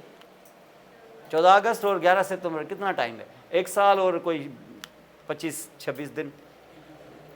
तो ही डाइड ऑफ ट्यूबरकुलोसिस। तो ट्यूबरकुलोसिस का उस वक्त इलाज नहीं था, आज ट्यूबरकुलोसिस का, आज ट्यूबरकुलोसिस ऐसे ट्रीट होती है जैसे मलेरिया ट्रीट हो रही है। तो it is not actually a big disease, ऐसा देखा जाए तो। ट्रीटमेंट उसकी मुस्तकिल तौर पे आप करते रहें, 9 मंथ्स में ट्यूबरकुलोसिस लंग्स की क्लियर हो जाती है। तो this is what we call here the caseous necrosis. अब दिखा रहा हूं केजियस नेक्रोसिस में एग्जाम्पल जो है केजियस नेक्रोसिस। जो केजियस नेक्रोसिस अंडर माइक्रोस्कोप नजर कैसे आता है, इसको आप देखें, और ये उम्मन पूछा जाएगा आपसे।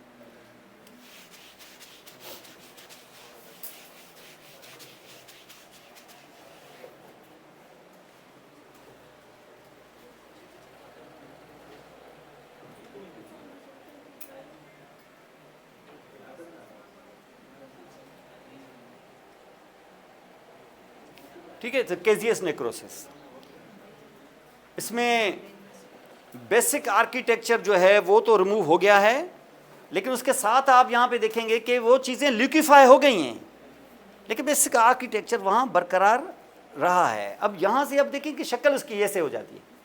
अंडर द माइक्रोस्कोप आप ऐसा देखेंगे, कैसे, सेंटर में मौजूद होगा, सेंटर इसका ऐसे होगा, ये टिश्यू है, खत्म हो गया, डेड टिश्यू।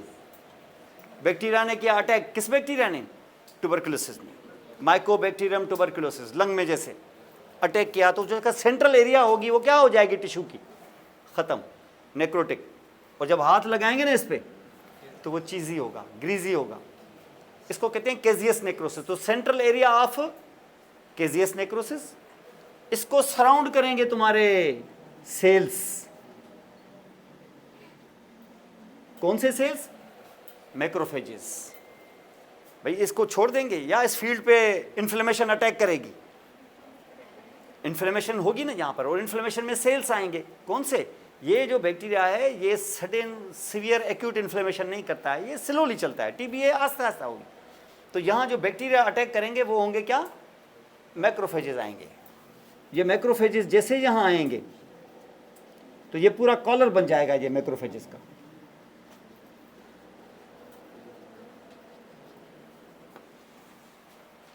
और ये सेल्स हैं। अब जैसे ये सेल्स यहाँ आए, मैक्रोफेजेस का क्या काम है, फेगोसाइड करना। ये फेगोसाइड करने की कोशिश करेंगे लेकिन कुछ कर नहीं पाएंगे, क्योंकि इनको माइकोबैक्टीरियम और इस टिश्यू को डैमेज करने की सलाहियत नहीं है। फिर ये क्या करते हैं, इन सेल, ये जो सेल हैं जो फेगोसाइड करने की कोशिश कर रहे थे नहीं कर पाए, तो ये जो सेल्स हैं मैक्रोफेजेस, ये अपनी शक्ल को बदलते हैं, ऐसे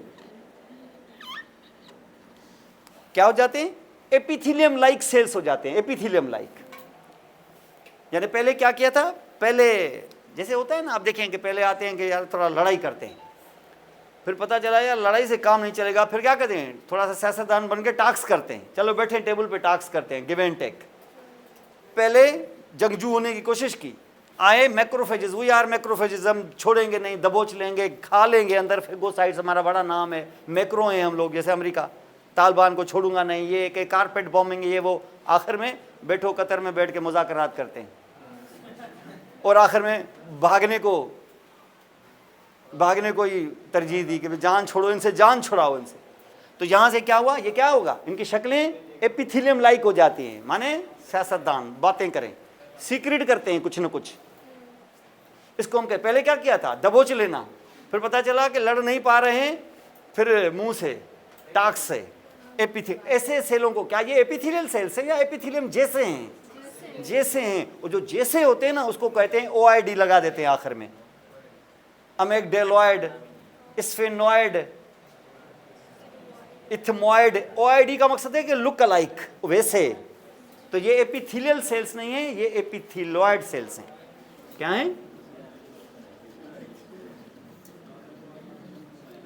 ये एपिथेलॉइड सेल्स हैं। तो the cells will remain macrophages rounded or they become epithelioid। फिर इनका एपिथेलॉइड से भी काम नहीं चलता है। फिर पता चलता है ये और एपिथेलियोइड सेल्स क्या होते हैं, मिलके या एक एक सिंगल सिंगल सेल होता है, ज़ाहिर है सिंगल सिंगल सेल होता है, सेल मैक्रोफेज की शक्ल एपिथेलियम जैसी। अब पहले दबोचने का काम करते थे, अब सिक्रीशन का, पहले दूबदू लड़ाई, अब बेड के अंदर से थ्रू मीडिया, थ्रू दिस, उसको बोल दिया, उसको बोल दिया, ये वाला काम। अब यहाँ पर ये सिलसिला चल रहा है।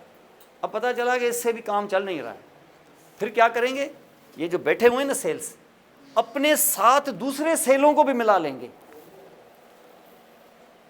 कैसे मिलाएंगे, ये सेल बैठा हुआ है कौन सा, एपिथेलियोइड, ये भी कौन सा है, ऐसे कोई 30-40 एपिथेलियोइड सेल्स आपस में जो जुड़े हैं वो मिलके एक सिंगल सेल बना लेंगे। जैसे ना एक पार्टी होती है, अलायंस बनता है जैसे, फिर अलायंस का क्या होता है, अलायंस सब बन जाते हैं, पार्टियां बहुत होती हैं लेकिन प्लेटफॉर्म एक ही होता है। तो यहाँ 30-35 सेल्स से, ये बहुत इंपॉर्टेंट है, ये आपको समझ लेना, ये क्वेश्चन आएगा। 30-40 सेल जो हैं एपिथेलियोइड वाले, ये भी, ये इनके बीच की मेम्ब्रेन रप्चर हो जाती है और ये एक सिंगल सेल बन जाता है। सेल तो सिंगल होगा लेकिन न्यूक्लियस एक होगा कि दो होंगे, ज़ाहिर न्यूक्लियस दो होंगे। न्यूक्लियस क्यों एक हो जाएगा, न्यूक्लियस दो होंगे।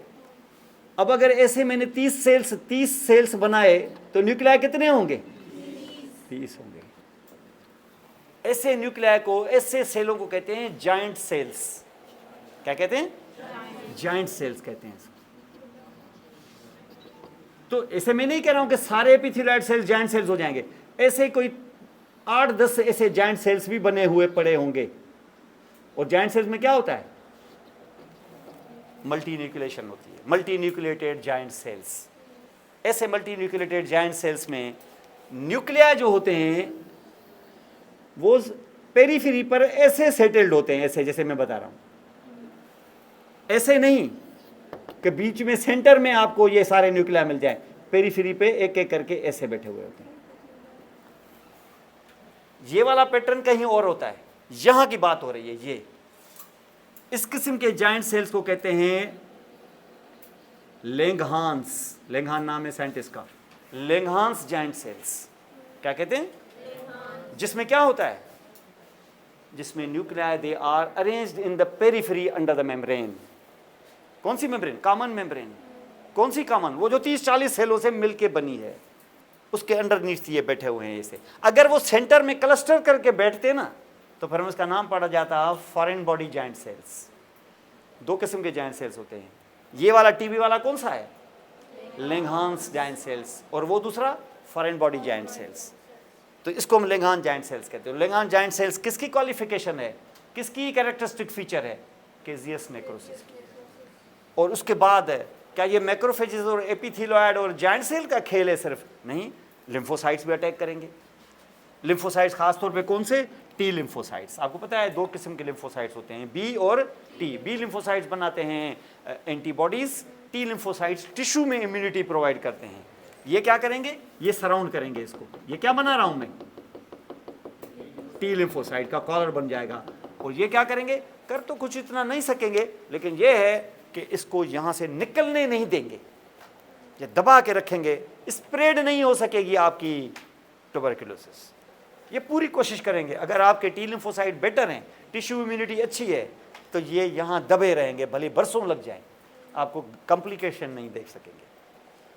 ये वाला सिलसिला अगर नज़र आ जाए तो मैं इसको मिला के इस पूरे, ये जो देख रहे हो, देखें ये टी लिम्फोसाइट का कॉलर है पूरा, तो इसको यहाँ पे हम कहते हैं ग्रेन्युलोमा। क्या बोलते हैं, ग्रेन्युलोमा। कैसा ग्रेन्युलोमा है, सेंट्रल एरिया ऑफ क्या है, केजियस नेक्रोसिस, तो उसको हम कहते हैं केजियस ग्रेन्युलोमा। अगर आपको केजियस ग्रेन्युलोमा नजर आ जाए, नोड्यूल जैसा ऐसा अंडर द माइक्रोस्कोप, सीधा डायग्नोस कर दो टीबी। तो ट्यूबरकुलोसिस में क्या है, ये आपको केजियस नेक्रोसिस, ये ग्रेन्युलोमा मिलता है, जिसमें central area of caseous necrosis surrounded by the macrophages, epithelioid, Langhans giant cells and then surrounded here by the abundant T lymphocyte. जैसे ये आ जाए, मल्टीपल जगहों पर मौजूद मिले, या जो टिश्यू आपको मिले, ये मिले, मेरी तरफ से डायग्नोस करके आंखें बंद करके उसको बोल दो इसको टीबी है। ये केजियस नेक्रोसिस है। बहुत आते हैं क्वेश्चंस इस पे। अब देखें लेंगहान जाइंट सेल पे क्वेश्चन आ सकता है, ग्रेनुलोमा पे क्वेश्चन आ सकता है, केजियस नेक्रोसिस पे आ सकता है, ट्यूबरकुलोसिस का एग्जाम्पल है। इस चीज़ को जहन में रखना है यहाँ पर।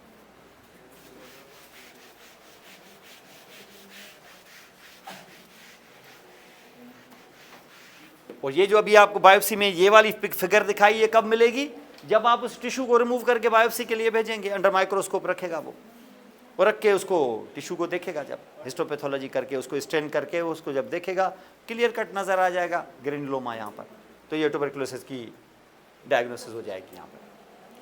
अब इसके बाद ये तीन तो ये थे, अब इन तीनों के बाद फिर आ जाएं ये चौथी चीज़, फेट नेक्रोसिस। ये उन जगह पर होगी जहाँ फेट होता है। ये दो टाइप का होगा। फेट नेक्रोसिस दो टाइप की होती है। एक वो जगह जहां फेट ज्यादा है और वहां आके चोट लगे अगर आपको, तो जैसे अगर यहां कहीं पेट पर किसी जगह पर जहां सबक्यूटेनियस टिश्यू में फेट ज्यादा है, यहां पर क्रिकेट की गेंद लग गई आपको, तो वो जो नीचे टिश्यू है आपका एडिपोस टिश्यू, वो क्या हो जाएगा? रप्चर, डेड, इंजरी हो गई ना, मैकेनिकल इंजरी। इन्फाक्शन नहीं हुई है, नेक्रोसिस हुई है, क्योंकि इन्फाक्शन होती है जब ब्लड सप्लाई कट ऑफ हो जाता है सडनली। ये क्या हुआ है? मैकेनिकल इंजरी है, चोट लगी है, ट्रॉमा हुआ है, तो नेक्रोसिस हो जाएगी। किसकी? फेट की। तो बोलेंगे फेट नेक्रोसिस। किस वजह से? ट्रॉमा की वजह से, तो बोलेंगे ट्रॉमेटिक फेट नेक्रोसिस। ये किन जगहों पे होती है? जहां फेट ज्यादा होता है।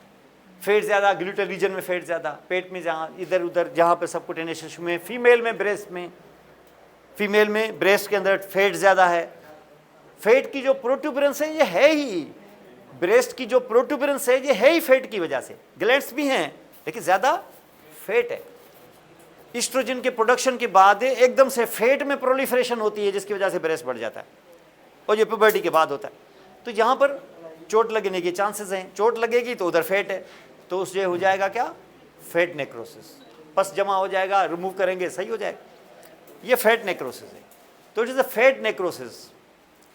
तो हम इसको कहते हैं एंजाइमेटिक फेट। इसमें क्या हो जाएगा? चोट लगेगी, एडिपोसाइट्स के सेल्स की मेम्ब्रेन खुल जाएगी। जब खुल जाएगी तो उससे फेट का टिश्यू जो होगा वो बाहर निकल आएगा, फेगोसाइट्स हमला करेंगे, उसको खाएंगे, ये उधर गंद पर बढ़ जाएगा, पूरा पस जमा हो जाएगा, उसको आप साफ करोगे।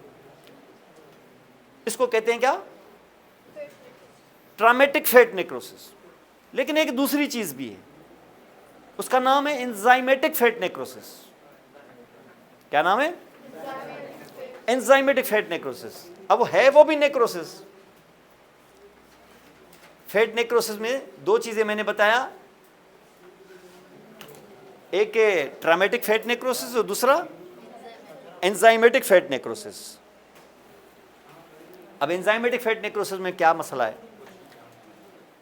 एंजाइमेटिक फेट नेक्रोसिस वो है जिसमें एंजाइम फेट को डाइजेस्ट कर रहा है।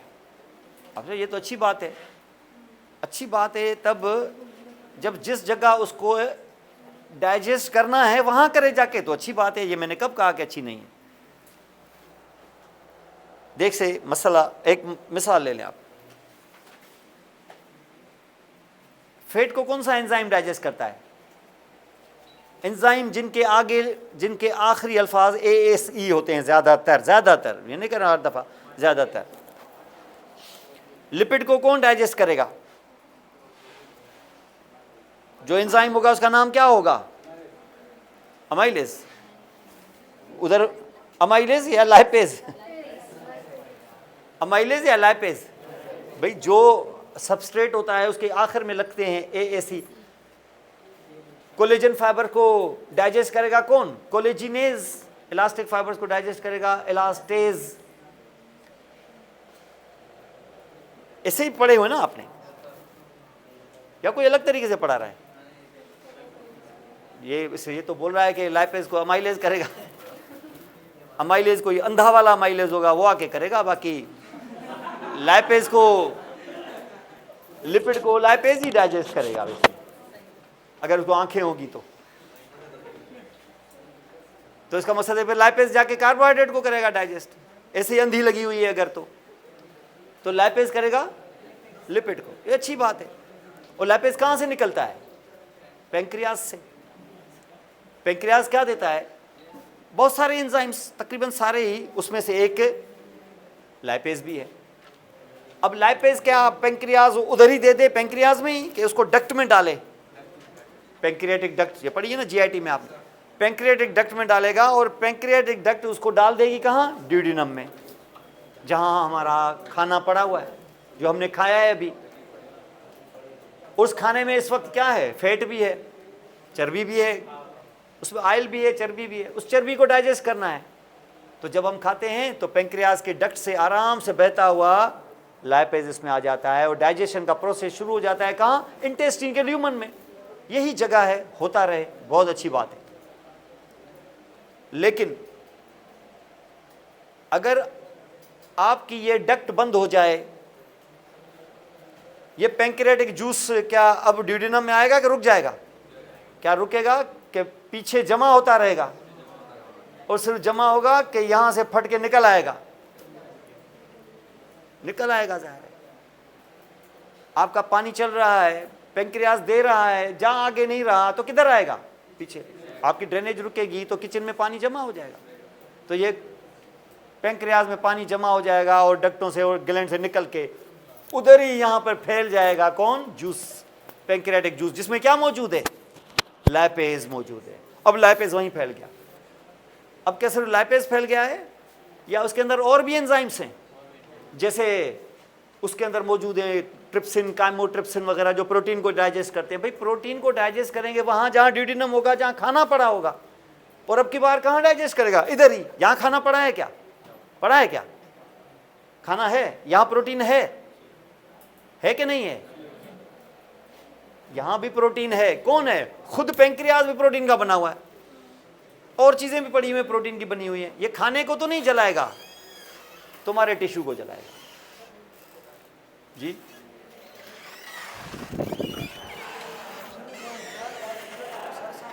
क्या शुरू करें? छो छाछ।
ठीक है जी। तो यहाँ पर हमने देखा कि ये एंजाइम सारे फैल जाएंगे उधर ही, ये ड्यूडिनम में आए ही नहीं, ड्रेन होके पीछे सारे यहाँ पड़े हुए हैं।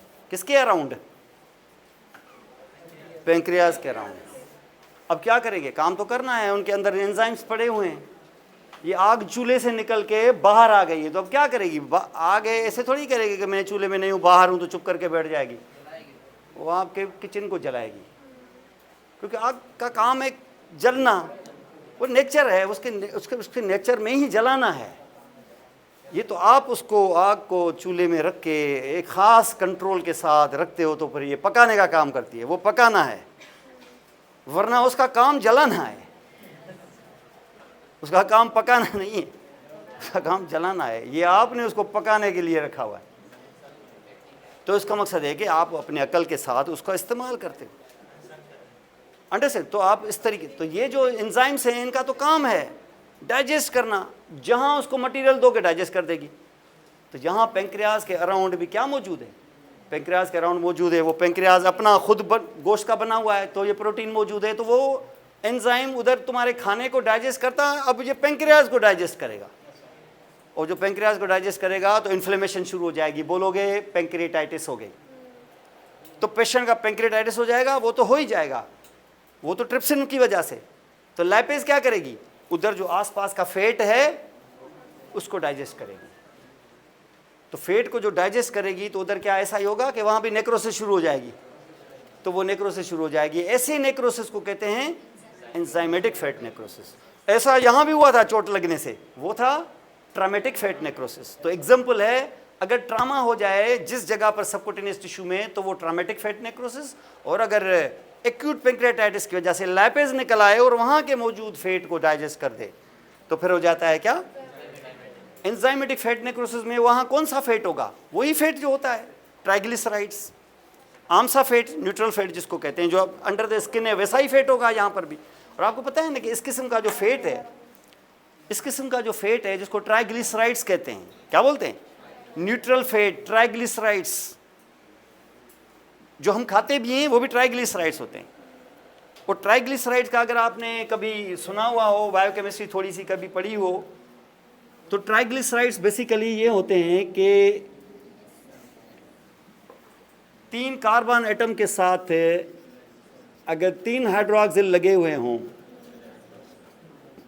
और बाकी बची हुई चीज़ों पे हाइड्रोजन, तो फिर इस कंपाउंड का नाम है, अब ये बोल रहे हैं कि हाँ पढ़ी थी, इसको बोलते हैं ग्लिसरॉल। क्या बोलते हैं, अब इस ग्लिसरॉल के 3 जगहों पर अगर मैंने फैटी एसिड्स लगा दूं,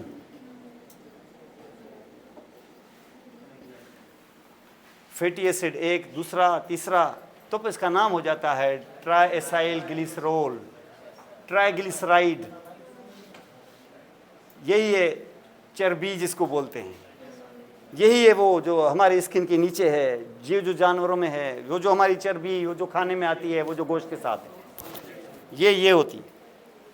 जब ये हम खाते हैं तो इतना बड़ा मॉलिक्यूल एब्जॉर्ब नहीं हो सकता, हमें ब्लड में तो पहुंचाना है, ये एब्जॉर्ब नहीं होगा। इसको काटने के लिए, छोटे छोटे मॉलिक्यूल्स बनाने के लिए फिर मुझे एक एंजाइम की ज़रूरत पड़ेगी, और वो एंजाइम होगा लैपेज एंजाइम।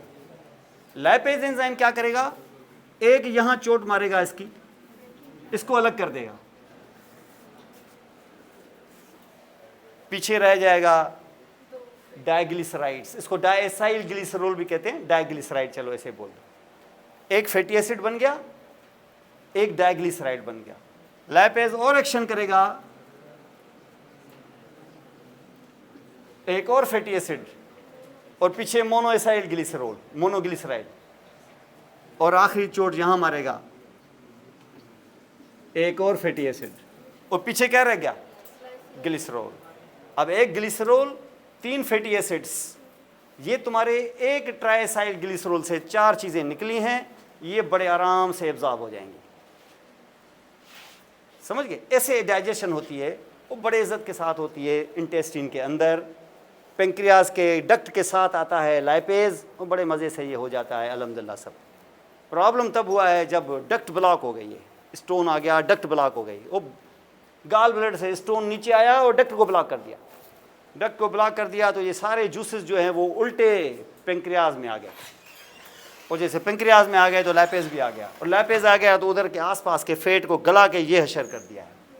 अब ये हशर कर दिया है तो ये जो फैटी एसिड्स होते हैं, ये एसिड्स जो होते हैं ये वहाँ मौजूद कैल्शियम को खींच लेते हैं, कैल्शियम के साथ बॉन्ड बना देते हैं। तो वो इधर क्या हो जाता है, कैल्सिफिकेशन हो जाती है, कैल्शियम आपके ब्लड का कैल्शियम खींच के वहाँ जमा हो जाता है, और पीछे पता चलता है कि आपका कैल्शियम लेवल डाउन हो गया। ये एक्यूट पेंक्रेटाइटिस के साथ होता है।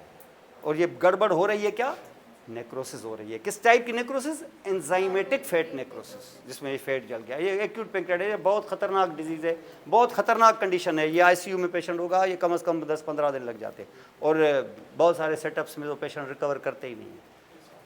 इसलिए कहते हैं कि गाल ब्लैडर का अगर गाल स्टोन्स है ना अगर, तो जितना जल्दी हो सके उसको रिमूव करवा दो। गाल ब्लैडर कोई स्टोन रिमूव नहीं होता अलग से, गाल ब्लैडर को रिमूव करवा दो, क्योंकि भी यहाँ से स्टोन निकल आया ना यहाँ से, तो किसी डक्ट में जाके फंसेगा, और फंसेगा तो फिर आगे पेंक्रेटाइटिस कर देगा, फिर आगे बड़ी मुसीबत में है आप। बहुत ही मतलब डिफ़िकल्ट है to survive from acute pancreatitis. वरना लोग उसको हल्का ले लेते हैं, बस ये स्टोन है, 10 से स्टोन में बरसों से है, कुछ नहीं हो रहा है, ये खुशकिस्मती है आपकी।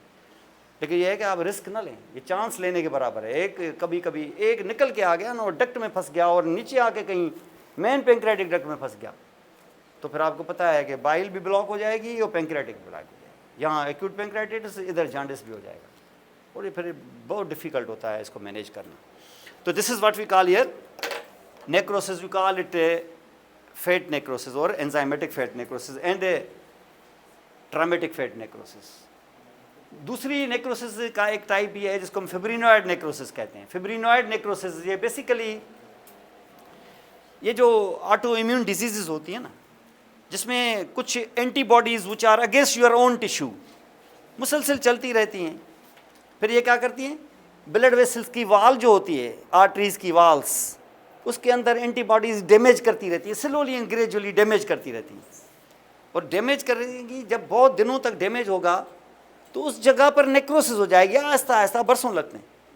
इस किस्म की नेक्रोसिस में भी सेंटर में थोड़ा सा पिंकिश कलर की वो नेक्रोसिस अंडर द माइक्रोस्कोप आएगी। उसको हम फिब्रिनॉइड OID, फिब्रिन जैसी, फिब्रिन नहीं होती वो, लेकिन फिब्रिन जैसी होती है, इसको हम फिब्रिनॉइड नेक्रोसिस। तो फिब्रिनॉइड नेक्रोसिस में एग्जाम्पल क्या हुआ, ऑटो इम्यून डिजीजेस, माने आपकी ब्लड वेसल्स के अंदर कोई ऑटो एंटीबॉडी अगर वहाँ कोई क्रिएट हो गई है किसी वजह से, हमें नहीं पता होता ऑटो एंटीबॉडीज़ क्यों क्रिएट। ऑटो एंटीबॉडीज़ का मकसद है कि वो एंटीबॉडीज़ जो आपके टिश्यू को डैमेज करें, वरना एंटीबॉडीज़ आपके टिश्यूज़ को डैमेज नहीं करेंगी, लेकिन कुछ लोगों में ऐसा होता है।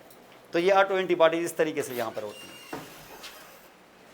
दूसरी एक लफ्ज़ आपने सुना होगा, गैंग्रीन, सुना है ना आपने, क्या होता है?